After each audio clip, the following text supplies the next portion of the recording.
Linda Jackson here with Dr. Himsel, and we continue our talk. These are some questions coming in from social media from families.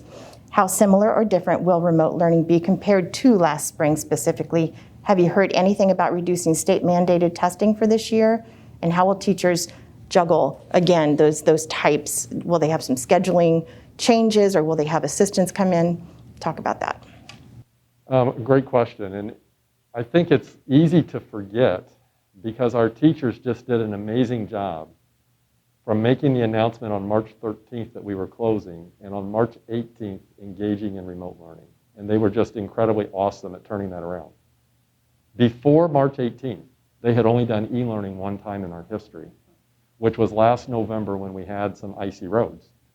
It was the first time we'd ever done e-learning. Last year was the first year we had got our training, gotten all the computers out, helped the kids understand and access Canvas, gotten our professional development to where we could try e-learning for the first time. So when we started on March 18th, we had only done it for one day.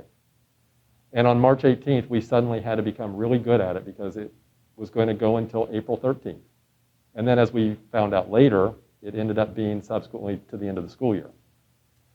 One of the things that's key in terms of different is because of where we were in the school year, we only had 46 days remaining in the school year. But 24 of those 46 days were going to be interrupted with state standardized testing and other activities like the reward ceremony and field days. So we really only had 22 days worth of content remaining to be taught, because when we are interrupted with state testing, we typically do not teach new content. We typically do review type of activities and other kind of activities so that the kids stay fresh for the state testing.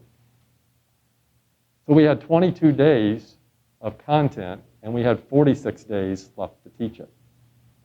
So therefore, we had a completely different mindset, which bought us some time to use new tools, to try new things, and try to adapt and become better at remote learning.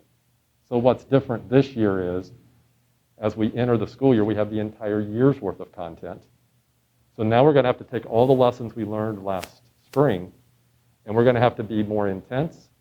The duration's going to be longer than what it was in the spring because we have a full year's worth of content to teach. And even if you only choose remote learning for a semester, when you come back second semester, you can't be behind your peers who have been on site for that semester. So it's going to look very different in terms of the duration, the intensity.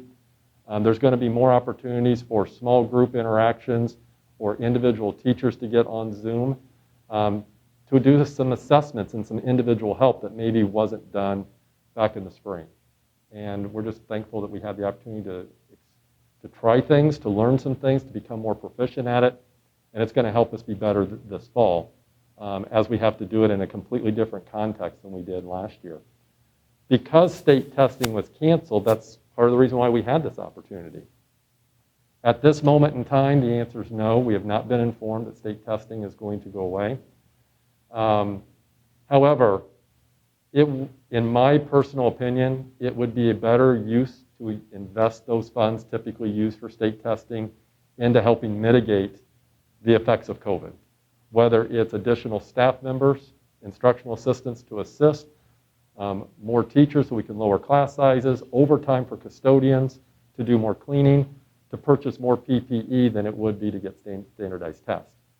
But I also do that from a perspective, our state standardized test doesn't give us any information that's helpful from an instructional perspective. That's why we do NWEA here in our district. It is far less disruptive. It takes far less time, and it provides our teachers with far more information in terms of what kids do well and what kids still need practice and work on in order to get better. Our state testing simply does not do that.